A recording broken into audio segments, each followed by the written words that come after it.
Hi guys, I am Dr. Sandeep Tiwari and I welcome to you on my YouTube classes. Guys, in last lecture I discussed about the introduction of the novel The Bachelor of Arts that is written by R.K. Narayan. And in today's video I am going to discuss about its summary, its story and one more topic or one more element, that is the significance of the title The Bachelor of Arts. So let's start. तो कल हमने आपको story में बताया था या कल के इंट्रोडक्शन में आपको बताया था कि this novel is based on the story या द कैरेक्टर या the life style of Chandran. आज के स्टोरी में हम चंद्रन के लाइफ स्टाइल को या लाइफ इंसिडेंट्स उसके लाइफ के डिस्कस करेंगे और साथ ही साथ इस स्टोरी के समरी को भी या इस स्टोरी को भी समझने की कोशिश करेंगे. तो चलिए देखते हैं. The story describes the complex transition of an adolescent's mind into adulthood and the heartbreak which a youth faces. ये जो स्टोरी है, कौन सी story? The bachelor of arts की ये जो स्टोरी है ये हमें डिस्क्राइब करती है, किसके बारे में बताती है? कॉम्प्लेक्स ट्रांजिशन, एक जटिल परिवर्तन. ट्रांजिशन मतलब होता है बच्चों ट्रांजिशन, परिवर्तन. एक जटिल परिवर्तन किसका? एडोलेसेंस. एडोलेसेंट मतलब होता है किशोरावस्था. Mind into adulthood. एडल्टहुड जब मैच्योरिटी आने लग जाती है.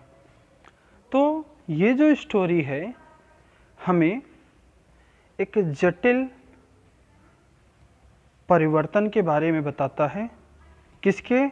एक किशोरावस्था के दिमाग का एक मैच्योर व्यक्ति के रूप में परिवर्तित होने की जो स्टोरी है या जो इंसिडेंट्स है उसके बारे में हमें ये बताता है. मतलब एक युवावस्था या एक किशोरावस्था से व्यक्ति कैसे मैच्योर हो जाता है. It is all about that. ये पूरी स्टोरी उसके बारे में ही है.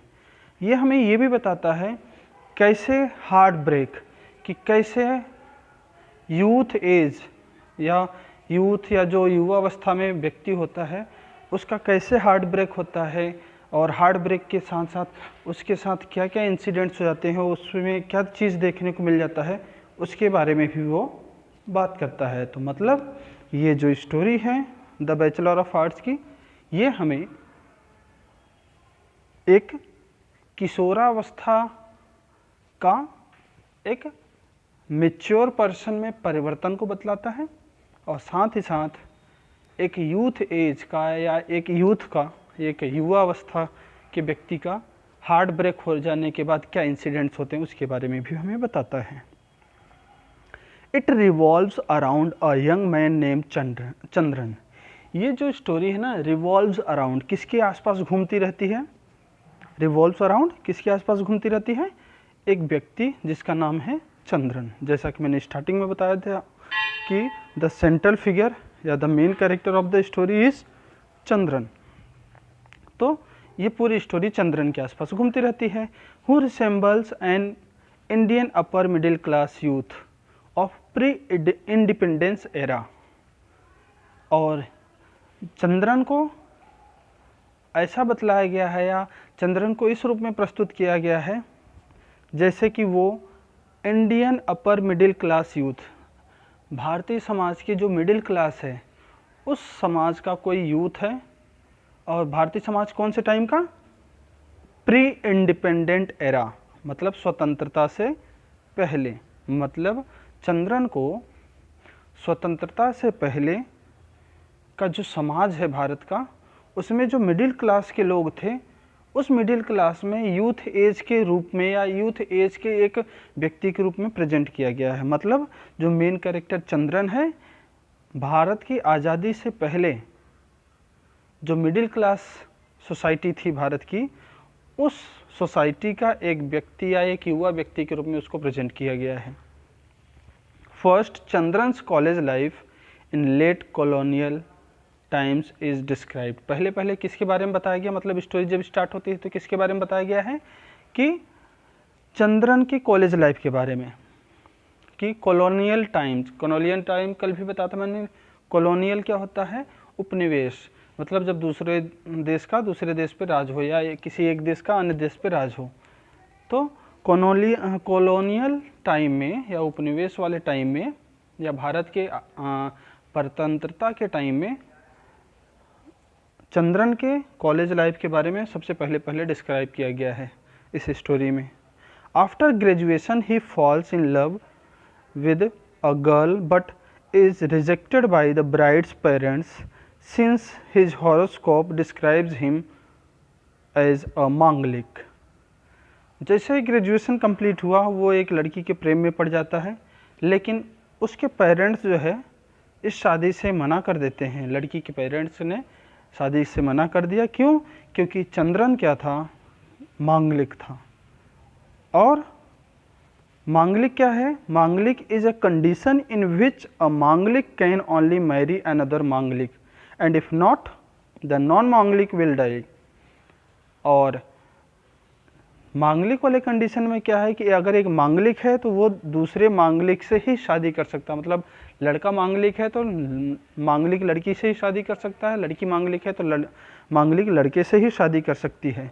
अगर नहीं करते हैं तो जो नॉन मांगलिक है, जो मांगलिक नहीं है, वो मर जाएगा। Malati the girl with whom Chandran falls from college is then married to another to someone else. Malati, जिससे वो प्रेम करता था कॉलेज के लाइफ के टाइम से, वो किसी और से शादी कर लेती है।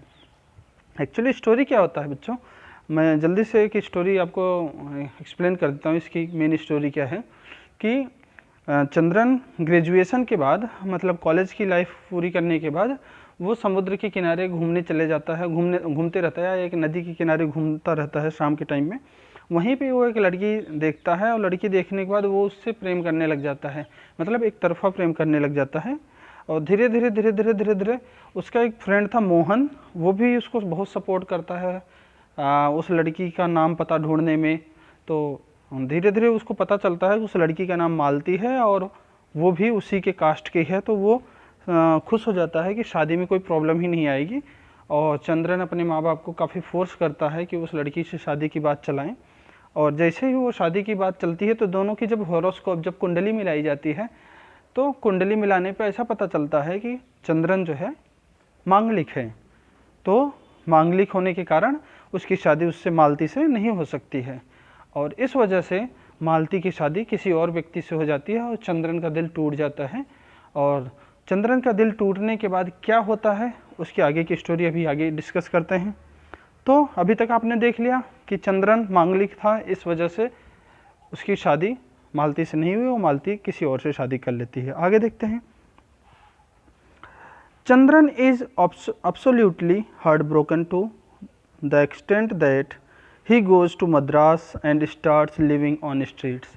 चंद्रन का दिल इस कदर टूट गया या इस हद तक टूट गया कि ही गोज़ टू मद्रास, वो मद्रास चला जाता है, मतलब अपने घर को छोड़कर मद्रास चला जाता है और स्ट्रीट्स में, गलियों में रहने लग जाता है, मतलब फुटपाथ पर सोने लग गया, वहीं अपने जीवन को व्यतीत करने लग गया। Starving, delusion and full of self pity, he ends up wandering from one place to another.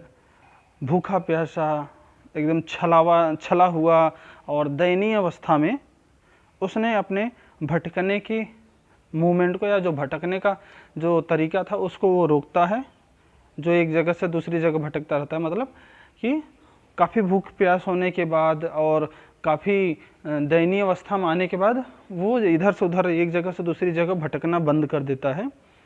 Also frustrated and desperate, वो निराश भी था और थोड़ा सा उदास भी था। He then embarks on a journey of as sannyasi, मतलब निराश, उदास, थका हारा, भूखा प्यासा, दयनीय अवस्था में होने के बाद उसने अपना एक जगह से दूसरी जगह भटकना बंद कर दिया और एक सन्यासी के जीवन की जर्नी को उसने स्टार्ट किया। मतलब वो सन्यास धारण कर लेता है, मतलब साधु वाली लाइफ में चला जाता है कि मैं महात्मा बनूंगा, साधु बनूंगा, सन्यास लूंगा। तो वो वाली लाइफ या सन्यासी वाली लाइफ स्टार्ट करता है। On his journey he meets many people and he also misunderstood as a great sage by some villagers. और जब वो ये लाइफ जी रहा होता अपना सन्यासी वाला, तो इस जर्नी में बहुत सारे लोगों से वो मिलता है और बहुत सारे लोग यानी जो भोले भाले विलेजर्स थे, गांव के लोग थे, वो उसको मिसअंडरस्टूड मतलब गलतफहमी में उसको एक बड़ा सा सेज मान ले, सेज मतलब साधु, एक बड़ा महात्मा या साधु मानने लग जाते हैं। मतलब वो एक बड़े महात्मा और साधु के रूप में जाना जाने लग जाता है कुछ लोगों के द्वारा। आफ्टर 8 मंथ्स, मतलब 8 मंथ, पूरा 8 महीने अपनी इस ज़िंदगी को व्यतीत करने के बाद, मतलब साधु के रूप में जब उसने अपने 8 महीने कंप्लीट कर लिए, 8 महीने साधु बना रहा, तब उसे अचानक से रियलाइज़ हुआ, he thinks what mess he has become, मतलब उसके साथ क्या गड़बड़, मेस मतलब गड़बड़ होना या उल्टा सीधा करना, कि उसने क्या उल्टा सीधा कर दिया, क्या गड़बड़ कर दिया सब कुछ। He thinks about his parents, वो अपने पेरेंट्स के बारे में सोचने लग जाता है। मतलब 8 महीने सन्यासी की ज़िंदगी बिताने के बाद उसको अपने पेरेंट्स की याद आती है और वो अपनी गलती पर पछतावा करने लग जाता है। और due to remorse and realization he decides to return home, और रिमोर्स, पछतावे और अपनी गलतियों का रियलाइज करने के बाद उसने डिसाइड किया कि वो अपने घर को लौटेगा। He takes up a job as a news agent and decides to marry in order to please his parents, thinking of the discomfort he had caused them earlier. Thinking of the discomfort he had caused them earlier. अपने द्वारा अपने parents को दिए गए discomfort, नुकसान या चोट या परेशानी के बारे में सोचते हुए उसने डिसाइड किया कि अब वो शादी करेगा ताकि उसके पेरेंट्स खुश हो सकें। और साथ ही साथ उसने एक न्यूज़ एजेंट का जॉब भी पकड़ लिया, मतलब न्यूज़ एजेंट का काम करने लग जाता है।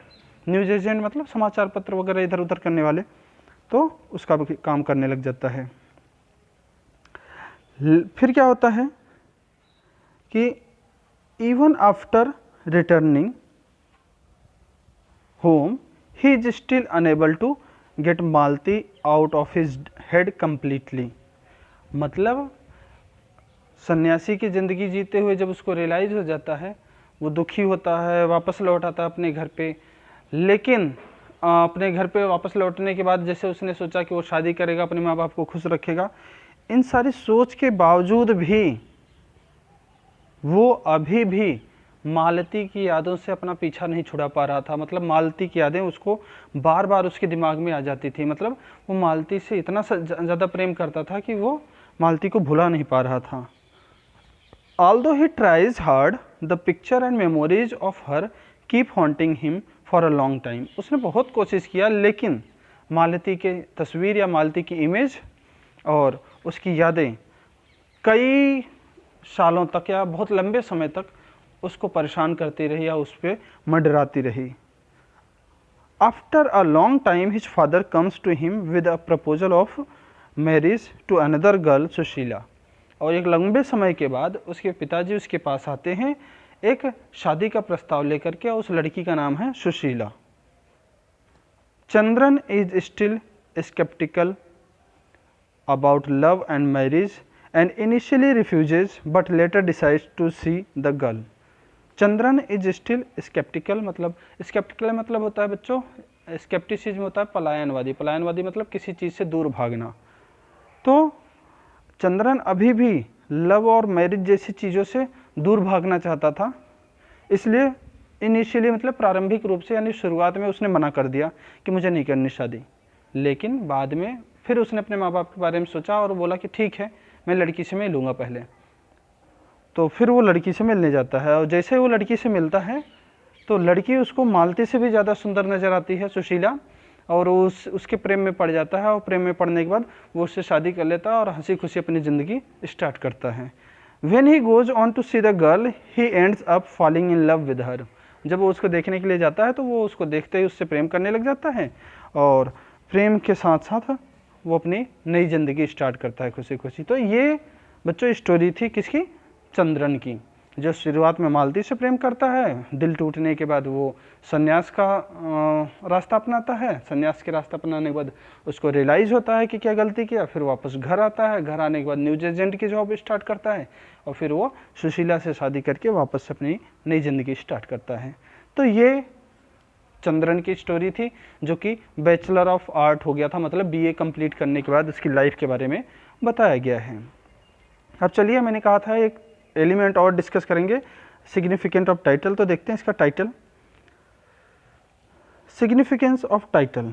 The title of bachelor of art, the bachelor of art for R K Narayan's novel is very apt and suggestive. ये जो टाइटल है बिल्कुल उपयुक्त है, बिल्कुल एग्जैक्ट है इस नॉवल के लिए। A good title indicates what the reader should expect of the novel beside highlights it's theme. एक गुड टाइटल क्या होता है कि रीडर उस बुक के टाइटल को पढ़कर ही समझ जाए या उस बुक का टाइटल ही ये चीज़ इंडिकेट कर दे कि ये बुक या ये स्टोरी किस चीज़ के बारे में है, उसके थीम के बारे में थोड़ा बहुत जानकारी दे दे। तो बैचलर ऑफ आर्ट एक अच्छा टाइटल है। सीन फ्रॉम दिस लाइट, अगर हम इस पॉइंट ऑफ व्यू से देखें, मतलब कि एक टाइटल हमें ये चीज़ बता देता है कि उस स्टोरी में क्या है या उस बुक में क्या है। अगर इस पॉइंट ऑफ व्यू से देखें तो bachelor of arts combines admirably the sense of something plain and concrete. अगर इस हिसाब से देखें तो ये जो टाइटल है बैचलर ऑफ आर्ट बिल्कुल एकदम प्लेन और कंक्रीट वाली, मतलब एकदम उपयुक्त बात करता है, एकदम सीधी सीधी बात करता है कि ये बैचलर ऑफ आर्ट जो टाइटल है वो किसके बारे में है। The novel as its title indicates traces the life and career of Chandran. ये जो नॉवल है जैसा कि इसका टाइटल शो करता है bachelor of art, bachelor of art किसी बात की जा रही चंद्रन की, तो वो उसके लाइफ और कैरियर के बारे में ही सारी चीज़ें बताती है। He is Indeed the bachelor of arts and the protagonist of the novel.